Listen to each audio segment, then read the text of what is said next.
하나님 말씀은 갈라디아서 2장 1절에서 10절까지 말씀을 우리 함께 봉독하시겠습니다. 갈라디아서 2장 1절에서 10절까지 말씀입니다. 이런 하나님의 말씀입니다. 다 함께 받들어 봉독하시겠습니다.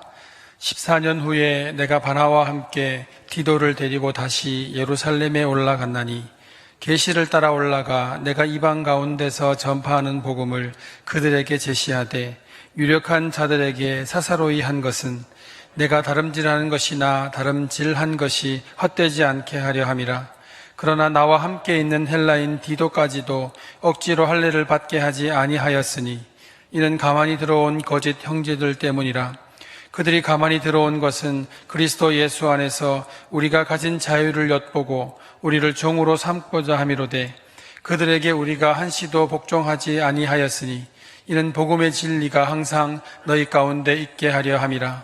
유력하다는 이들 중에 본래 어떤 이들이든지 내게 상관이 없으며 하나님은 사람을 외모로 취하지 아니하시나니 저 유력한 이들은 내게 의무를 더하여 준 것이 없고 도리어 그들은 내가 무할례자에게 복음 전함을 맡은 것이 베드로가 할례자에게 맡음과 같은 것을 보았고 베드로에게 역사하사 그를 할례자의 사도로 삼으시니가 또한 내게 역사하사 나를 이방인의 사도로 삼으셨느니라.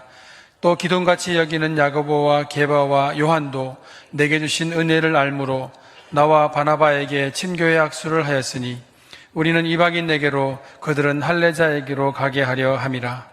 다만 우리에게 가난한 자들을 기억하도록 부탁하였으니 이것은 나도 본래부터 힘써 행하여 왔노라. 아멘. 오늘 본문은 14년 만에 다시 예루살렘을 방문해야 했던 바울의 이야기를 소개하고 있습니다. 사실 이 예루살렘의 이야기는 바울의 입장에서는 좋은 기억이 아닙니다. 왜냐하면 그가 안디옥 교회를 중심으로 해서 이방인 선교를 열심히 하고 있을 때 유대인 그리스도인들이 이방인에 대해서 갈등을 조장하고 시비를 걸기 시작했기 때문입니다. 이것 때문에 안디옥 교회에서 바나바와 바울을 예루살렘으로 올려보내서 그 이방인 선교에 대해서 유력한 자들, 다시 말하면 사도들과 바나바와 같은 이런 사람들의 이야기를 듣고자 원했기 때문입니다. 이것이 사도행전 15장에 기록하고 있습니다. 그 회의가 성경에서 기록하고 있는 초대의 교회 회의입니다. 교회 회의에서 결정한 사항은 이방인들에게 할례 행하는 것과 율법 지키는 것을 강압하지 않고 다만 우상의 제물과 피와 목매어 죽인 것과 음행을 금하게 하자라는 사도행전 15장 29절의 결정만 내리고 이방인들에게 선교하기를 허락해 줍니다. 바울이 갈라디아 교회에게 이 예루살렘에 있었던 이야기를 하는 이유는 그들에게 그 안디옥 교회에 가만히 들어왔던 이방인들에게 할례도 행해야 되고 율법을 지켜야 한다는 그 사람들이 갈라디아 교회에도 들어왔기 때문입니다. 그래서 그때의 이야기를 설명하면서 예루살렘에서 이미 결정난 상황이고 거기서 이미 괜찮다고 했는데 이들이 들어와 있으니까 너희들이 경계하라는 그 예로 보여준 것입니다. 많은 유대인들이 사실은 바울이 교회를 개척했다 하는 그 이야기를 듣고 아마 내심 기대했을 것입니다. 그들의 기대 가운데에는 바울이 개척을 했으니까 율법을 알고 토라를 아는 바울이 그 개척한 교회에도 아마 그것을 이야기했을 것이라고 여겼을지도 모릅니다. 예루살렘에서 파송된 사람들이 안디옥 교회에 와가지고 그들에게 이야기한 것은 예수만 믿으면 된다가 아니었던 것입니다. 그들은 할례를 행해야 하고 할례를 행하고 율법을 지킴으로 유대인이 먼저 되고 유대인이 되고 난 다음에 예수를 믿고 구원을 받으라고 한 단계를 더 이야기했기 때문입니다. 갈라디아 교회에도 그렇게 이야기를 했습니다.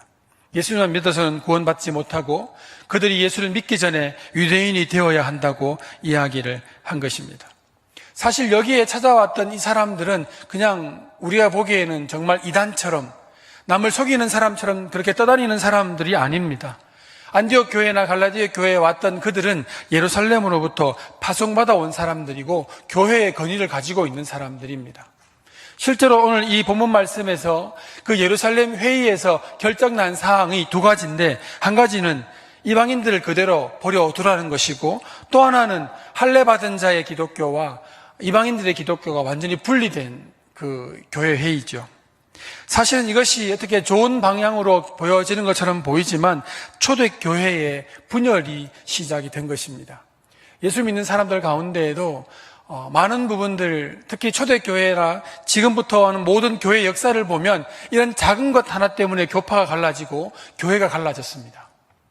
우리 통합적 교회와 합정적 교회가 왜 갈라졌는지 아십니까?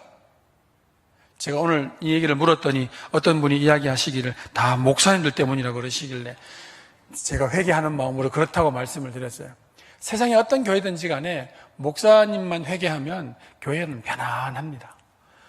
목사가 회개하지 못하고 장로가 회개하지 못해가지고 교회에 문제가 생기죠. 그래서 노예를 해도 장로님 목사님들이 노예를 하고 총회를 해도 회개해야 될 목사님과 장로님들이 모여서 회의하는 거예요. 거기에 평신도가 오지 않는 이유가 그건 것 같아요. 초대교회 시작부터 이렇게 교회는 아주 분열의 위기에 항상 놓여 있습니다. 초대교회 분열의 위기는 바로 율법이었습니다.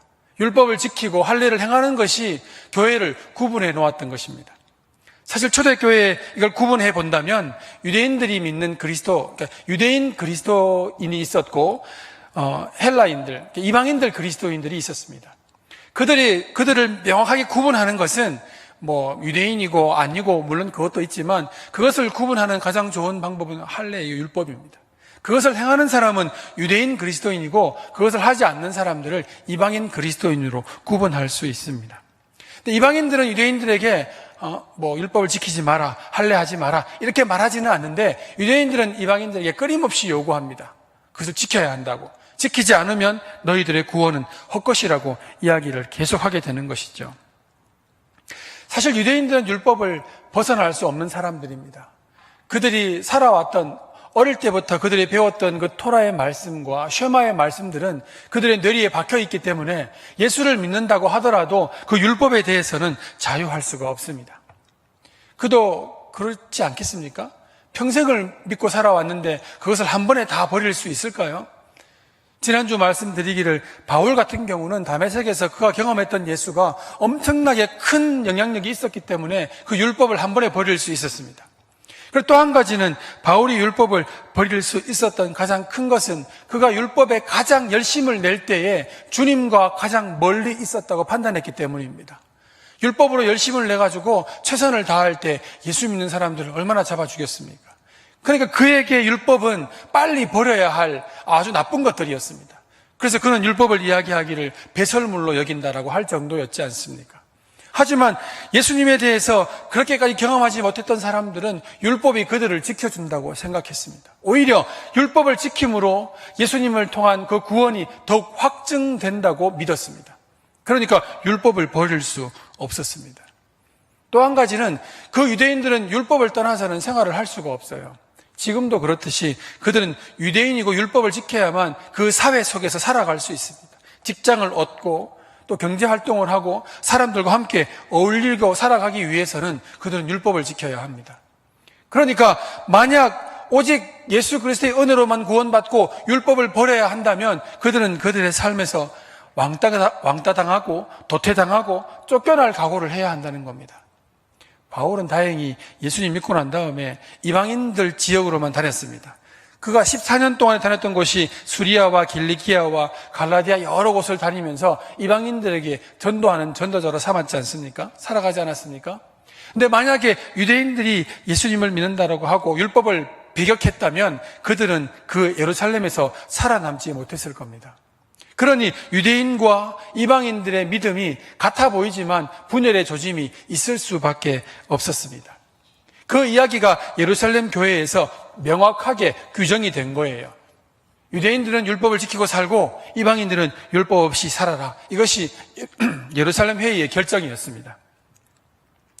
여러분도 아시다시피 교회 회의가 여러 가지가 있습니다. 그 교회 회의 때마다 이런 일들이 굉장히 많이 자행되고 있었습니다. 교회 회의를 할 때마다 이단이 나오고 또 교파가 갈라지고 얼마나 많은 분쟁과 싸움이 있는지 모릅니다. 그도 그럴 수밖에 없는 것이 여러분 신앙 고백은 절대로 양보할 수가 없는 거예요.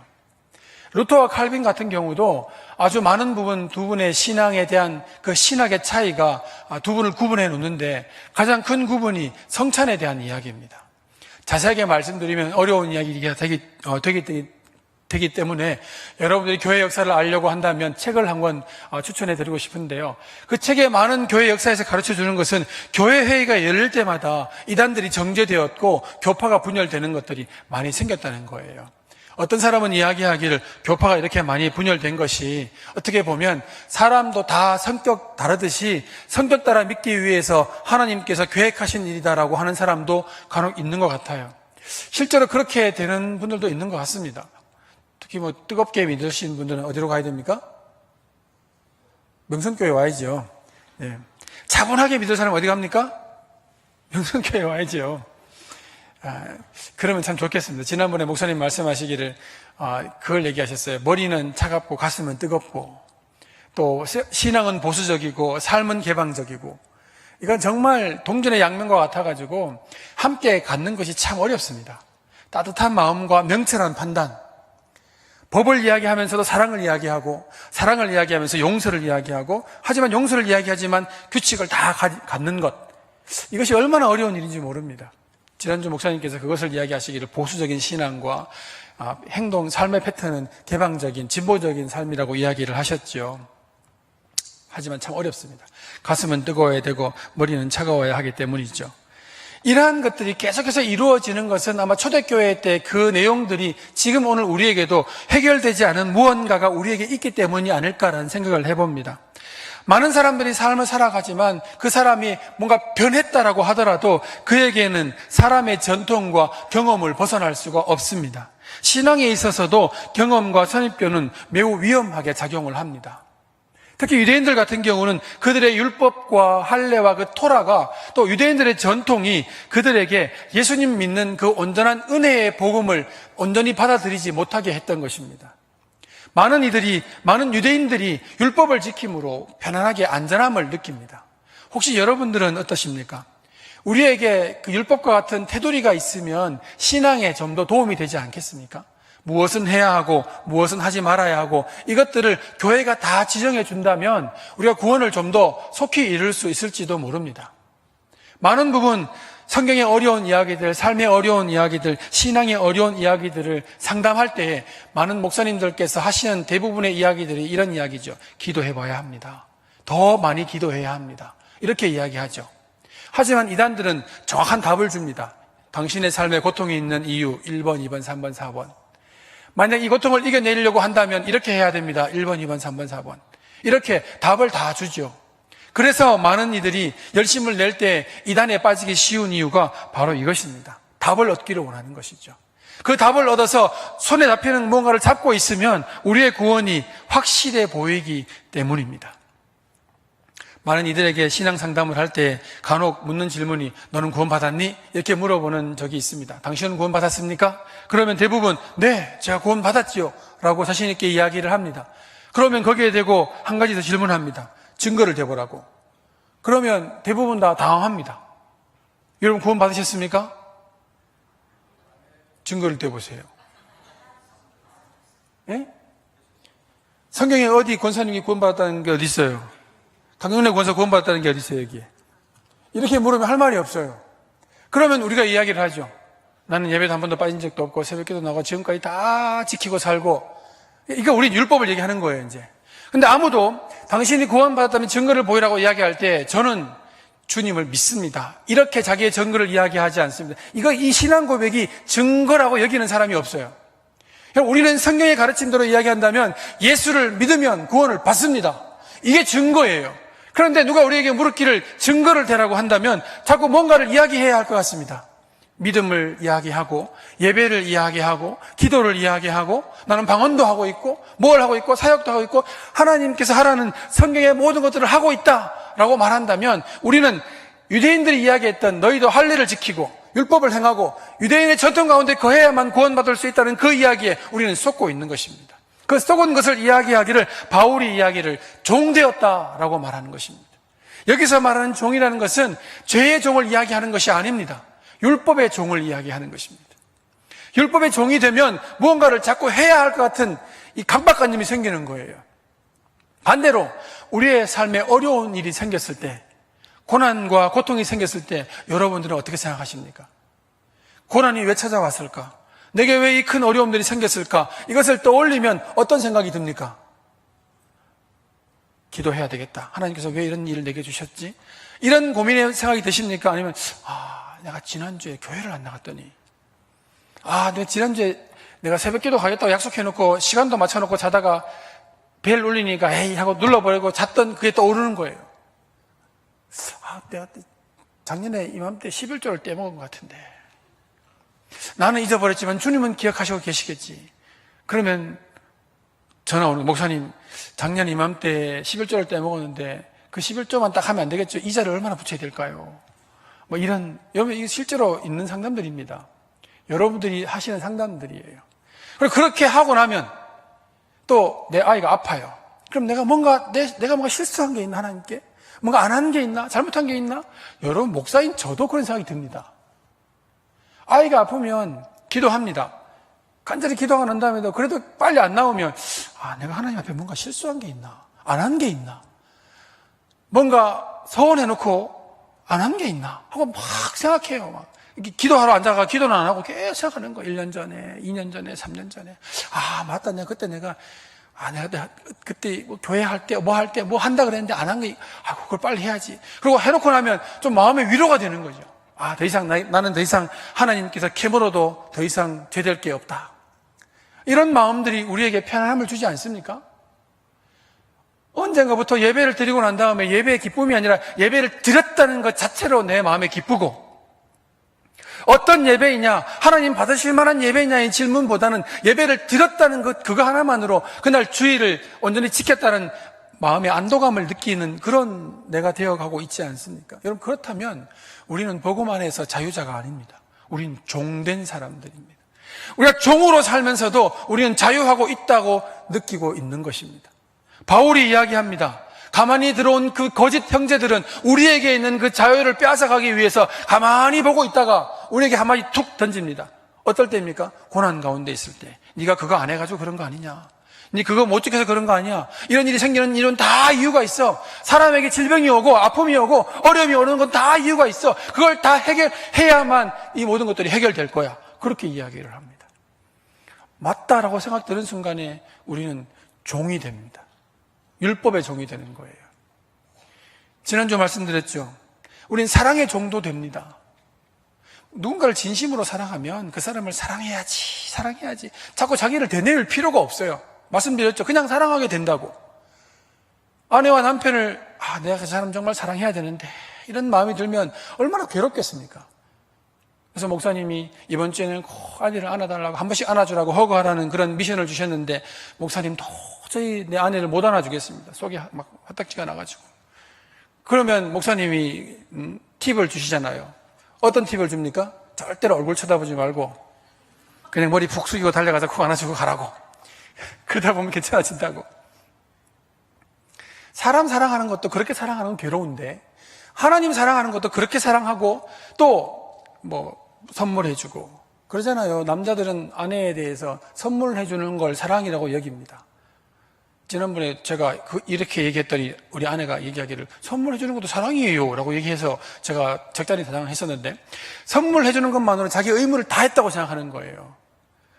육아에 힘든과 어려움을 겪고 있는 아내에게 꽃다발 선물 한번 하는 것으로 모든 걸 내가 해야 될 육아까지도 아내가 하고 있음을 다 떠넘겨버리는 남편들도 가끔 있잖아요.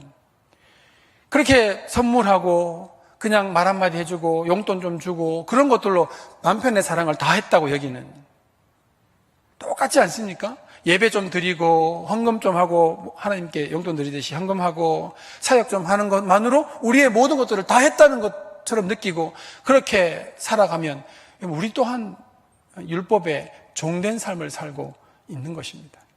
여러분 자유하십니까? 하나님을 향하여서 굳이 뭔가를 해야겠다는 그런 마음이 아니라 예수 그리스도의 그 구원만으로 충분히 기쁘고 그 기쁨이 뭔가를 해보고 싶다는 마음이 드는 거죠. 구원의 기쁨이 주님을 향하여서 주님 제가 뭘 하면 좋을까요? 이런 기도를 하게 하고 구원의 즐거움이 새벽을 나오게 하고 또 말씀의 은혜가 성경에 나와 있는 이 말씀이 다 나한테 하는 말 같아가지고 그 기쁨이 너무너무 좋아서 예배의 자리에, 기도의 자리에 나오는 거 아닙니까? 이것이 우리의 순차적인 신앙의 모습이고 자유한 사람들의 신앙입니다. 하지만 종된 사람들은 무언가를 해야만 구원의 확신이 있는 것처럼 느껴집니다. 마음의 안도감이 생기는 거죠. 이번 주는 교회 예배를 드려야만 한 주간을 좀 마음에 편안하게 살아갈 수 있을 것 같아요. 예배를 드려야만 내 삶에 일어난 어려움들에 대해서 하나님의 사랑을 의심하지 않고, 그래, 이건 내게 그냥 시험일 거야, 어려움일 거야, 이걸 이겨내면 하나님의 큰 복이 올 거야, 이렇게 생각하죠. 하지만 주의를 빼먹거나 다른 걸 빼먹으면 그것이 저주처럼 느껴질 때가 있습니다. 그럼 우리는 죄의 종도 되고 율법의 종으로도 살아가고 있습니다. 이런 사람에게는 기쁨이 없어요. 즐거움이 없어요. 예배 드릴 때에도, 여러분, 예배 드릴 때 여러분의 얼굴이 목사님의 설교와 그 설교를 통한 사랑의 음성과 이런 거 받기 이전에 여러분들은 이미 만족한 얼굴로 오셔서 앉아 계셔야 돼요. 목사가 은혜 받아야 돼요. 여러분들을 통해 가지고. 저도 제 인생이 아주 피폐할 때가 많습니다. 무미건조할 때가 많아요. 근데 성도님들의 그 은혜로운 모습과 찬양하는 모습과 말씀을 듣는 모습을 보면 저도 은혜를 받습니다. 상담을 하다가 신방을 가다가 어떤 집에는 그런 집들이 있어요. 가서 이렇게 신방을 들어보면 이분이 신방을 받기 위해서 얼마나 기도를 하고 있었는지를, 얼마나 사모하고 있는지를 알아내지는 집들이 있어요. 영적으로 느껴지는 집들이 있어요. 근데 그런 집들에 가서 예배를 드리고 나면 제가 오히려 신방 받은 듯한 느낌을 받을 때가 있어요. 여러분, 왜 예배 자리에 나올 때 그렇게 인상 쓰고 오십니까? 제가 뭘 잘못했습니까? 주님을 찬양하면서도 왜 기쁘지 않으십니까? 이 오늘 찬양에도 보면 주님 날 사랑하신다, 날 사랑하신다, 날 위해 돌아가셨다, 날 위해 그렇게 이야기를 하는데도 불구하고 이 찬양이 내 마음속에 기쁨이 없어요. 그러다가 목사님 설교에서 정말 중요한 한 구절, 한 마디, 내가 듣고 싶은 한마디가 딱 들리면 감동이 오는 거죠. 그러면 목사님 말씀이 은혜 받았다. 그럼 좀 마음에 좀 편안한 마음이 생기죠. 그게 얼마나 오래 갑니까? 한 시간, 2시간 갈까요? 여전히 또 집에 가면 피곤하고, 또 내일 일 생각하면 또 고달프고, 아이들 보고 있자니 저 자식 저 대학 가겠나 저래가지고, 이런 마음 들면 모든 게 다 부서지죠. 그럼 우리 안에는 그 무엇으로도 침범할 수 없는 은혜의 복음이 있습니다. 예수 그리스도. 은혜의 복음이라는 것은 주님께서 나의 구주이시고 날 위해 돌아가셨다는, 이건 변태치 않는 거예요. 여기에 다른 증거가 필요 없잖아요. 필요 있으십니까?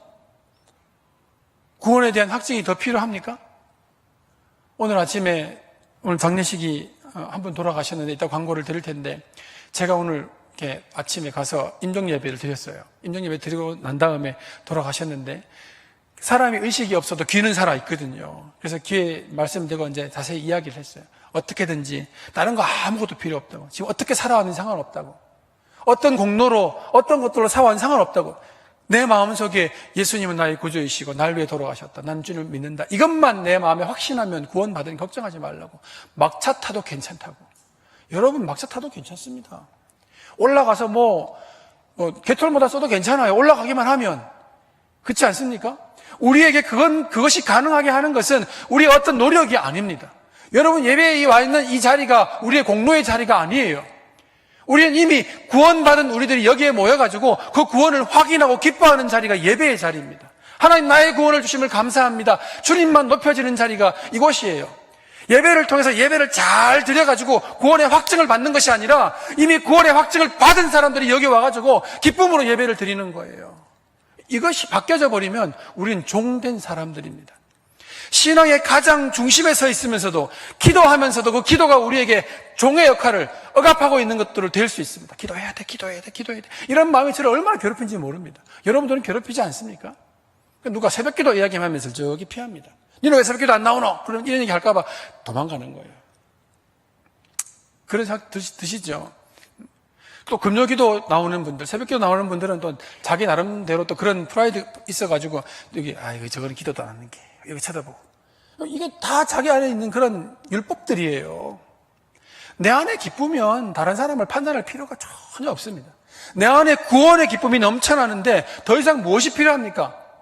그러나 바울은 이야기합니다. 그 자유가 어떤 자유냐라는 거예요. 우리 안에 있는 자유는요, 예를 들어서, 그래, 우리 예배 꼭 나와야 됩니다. 예배는 꼭 참석해야 되잖아요. 그런데 주님 말씀하시길, 그래, 예배에 꼭 참석해야 되지만, 네 맘대로 해. 자유롭게 해. 그럼 우리 생각에는 이 자유라는 것은 예배에 안 나오는 자유를 생각하는 거예요. 예배에 안 나오는 자유. 믿음으로 안 살아도 되는 자유. 여러분, 이건 자유가 아니에요. 진정한 자유는 주님을 사랑하면 그 사랑하는 만큼 주님께로 나아가게 되는 자유를 말하는 거예요. 방향이 주님께 맞춰지는 자유를 의미하는 거죠. 그런데 우리의 죄성은 안 하는 자유를 말하는 거죠. 아주 나쁜 자유를 말하는 거죠.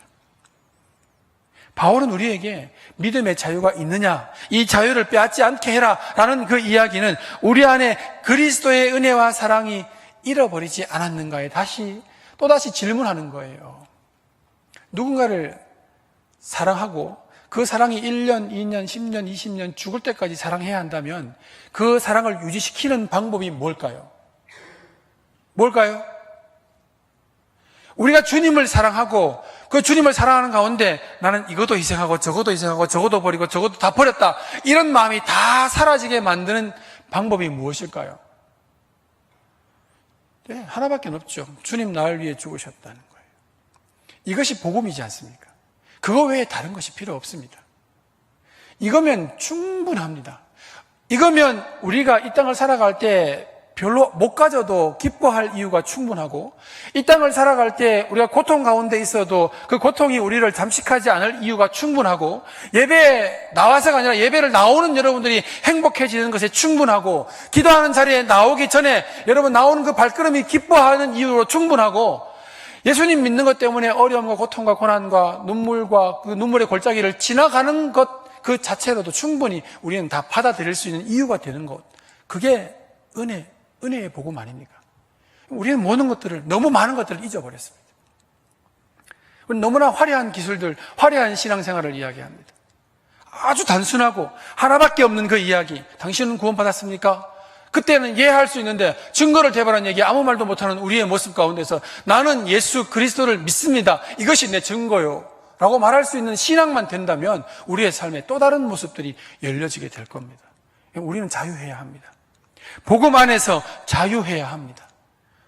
오늘 말씀을 통하여서 곰곰이 한번 생각해 보시면 내가 주님 안에서 정말 자유롭게 내 신앙생활을 하고 있는지, 아니면 강박관념 가운데 살아가고 있는지. 교회 가야 돼. 안 가면 목사님이 또 전화 올 거야. 예배 드려야 돼. 예배 한 번 안 드렸더니 신방 오셨어. 나 신방 오는 거 싫은데 청소해야 되잖아. 그래서 청소하기 싫어서 교회에 오시는 그런 경우, 실제로 그런 부담이 있다고 하시더라고요. 신방은 몇 번 전화 드렸는데, 목사님, 내가 솔직히 얘기하지만 목사님 신방 오는 게 너무 싫어요. 그러길래 나를 싫어하는갑다 이렇게 생각했는데, 청소하기가 싫어가지고 오지 말라고 하더라고요. 그래서 그럴 수 있겠다. 근데 청소 안 하셔도 어디 가서 얘기 안 합니다. 저는 이야기하지 않지만 우리 권사님은 얘기할 수 있어요. 그 집에 갔더니 더러워서 이런 얘기 하실 수도 있는데, 저희들은 아주 단도리를 합니다. 그런 말씀하면 안 된다고, 한 번만 더 얘기하면 권사님 자른다고, 이렇게까지도 얘기하니까 걱정하시지 말고 청소 안 해도 되니까 신방을 꼭 받으시기를 바랍니다. 자유하시기를 축복합니다. 바울이 그렇게 목에 팻대를 세워가면서 이야기하는 게 그거예요. 왜 너희들이 자유했는데 다시 종이 되려고 하느냐는 거예요. 우리는 이미 자유 한번 했었습니다. 근데 우리는 지금 그 자유를 누리지 못하고 살아가고 있다면 우리는 종된 사람들입니다. 다시 우리의 자유를 찾을 수 있기를 축복합니다. 기도하겠습니다. 주님 감사합니다. 주님을 통하여서 우리는 죄에서 자유했습니다. 또 주님을 통하여서 우리는 율법에서부터도 자유했습니다. 우리는 자유자고 그렇게 자유롭게 주님을 자원하여 섬기고 주님을 따랐던 저희들입니다. 하지만 주님, 오늘 바울의 이야기처럼 오늘 우리의 삶에서 뭔가를 해야 하고 선을 행해야 하고 윤리를 지켜야 하고 도덕을 행해야 할 것 같은 강박관념 가운데 살아갑니다. 기도도 많이 해야 할 것 같고 예배는 또 이렇게 드리면 안 될 것 같고, 이런 마음들로 우리를 얼마나 괴롭히는지 모릅니다. 하지만 주님은 말씀하시기를 나를 더 사랑하라 하시고 그 사랑으로 모든 것들을 행하라 하십니다.